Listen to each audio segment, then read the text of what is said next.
em princípio, é uma arte de defesa pessoal que existe há milênios no Japão, que foi quem assumiu a paternidade, porque dizem que veio da Índia foi à China, e da China o japonês pegou, aperfeiçoou e fez o método oficial de defesa pessoal deles.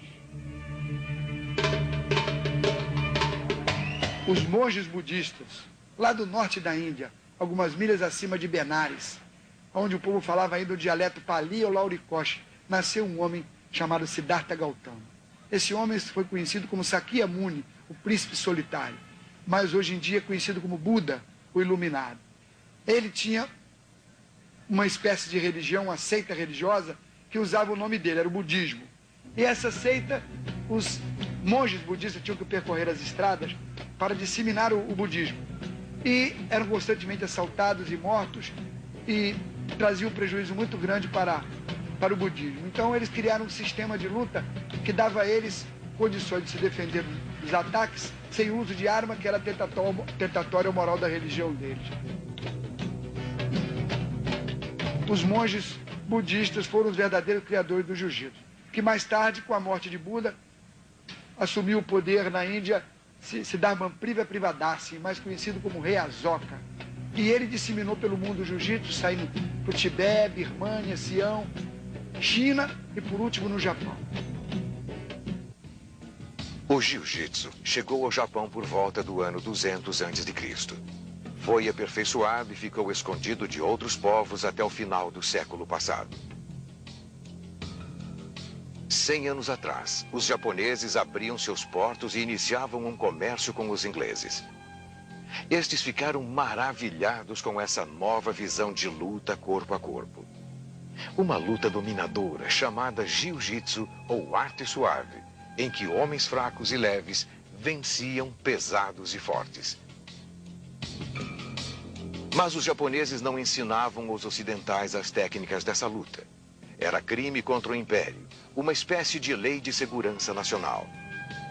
Devido à insistência dos ingleses em aprender essa arte, os japoneses ensinaram parte do jiu-jitsu, uma luta desenvolvida por Jigoro Kano e mais tarde chamada de judô.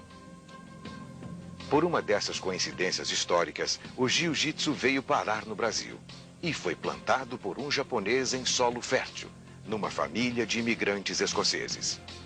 A chegada do Mitsuyo Maeda, no Pará, um japonês que veio representar o governo do Japão junto ao Brasil no comércio de...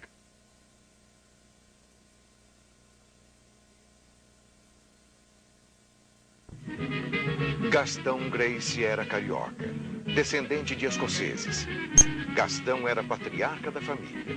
Desistiu da carreira diplomática, fixou residência em Belém, tornou-se homem influente na cidade, casou-se com uma moça da sociedade local e teve 8 filhos.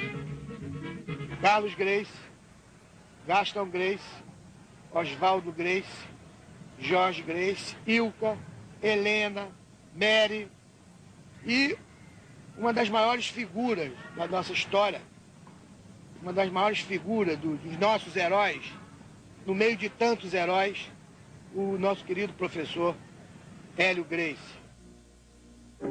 Gastão Gracie ajudou Essaí Maeda, conhecido como Conde Coma, a prosperar nos negócios em Belém. Em forma de gratidão, o Conde Coma ensinou a Carlos, o mais velho dos filhos de Gastão Gracie, os segredos do verdadeiro jiu-jitsu japonês. Nesse momento, nossa história muda bruscamente. E quando nós viemos para o Rio, o falecimento de meu avô, meu pai veio com a família para cá e meu irmão passou a dar aula a amigos. Ele não tinha, assim, uma atividade, vamos dizer, especializada, e amigos queriam saber jiu-jitsu, ele começou a dar aula de jiu-jitsu. No Rio de Janeiro dos anos 20, a família Gracie encontrou uma capital da República agitada, como dizia Carlos Drummond de Andrade, rica em atividades culturais. Foi o período da criação do samba, e havia festas por toda parte. Os bares viviam cheios, onde os malandros e bons vivãs bebiam, dançavam, e a honra ainda era defendida em brigas dentro e fora dos bares. Capoeiristas e boxers dominavam o cenário da época.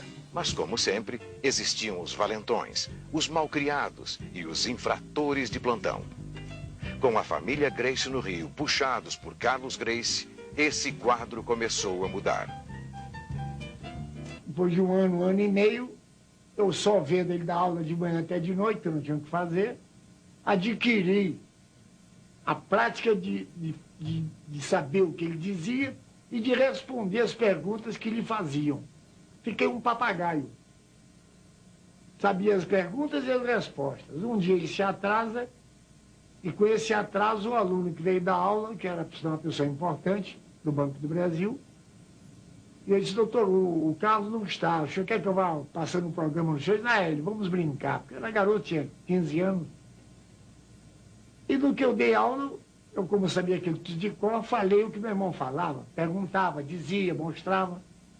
Quer dizer, era praticamente um professor, embora cópia. Quando meu irmão chegou, que quis dar aula, o aluno disse: olha, eu já fiz a aula com o Hélio e gostaria que ele continuasse me dando aula. Meu irmão, que nunca foi muito de morrer por trabalho, gostou. Primeiro, por saber que eu já sabia jiu-jitsu sem que ele me ensinasse. Segundo, que eu ia dar aula por ele, que ele não tinha esse trabalho, eu daria. Resumo, fui nomeado professor dessa maneira. Mas que tipo de professor? Ensinava. Mas depois eu queria fazer, eu comia sozinho e não conseguia. Daí comecei num esforço muito grande para que eu pudesse fazer a descobrir a diferença entre os movimentos que ele mostrava e o que eu teria que fazer. Essa foi a adaptação que eu fiz, que eu praticamente não inventei o nosso jiu-jitsu.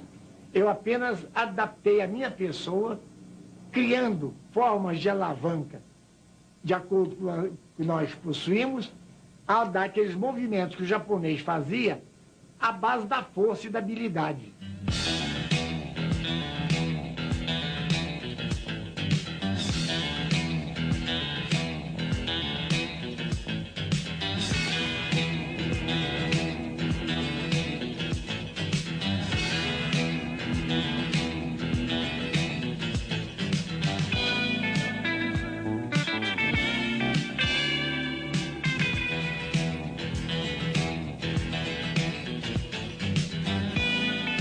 Jiu-jitsu brasileiro, jiu-jitsu Gracie,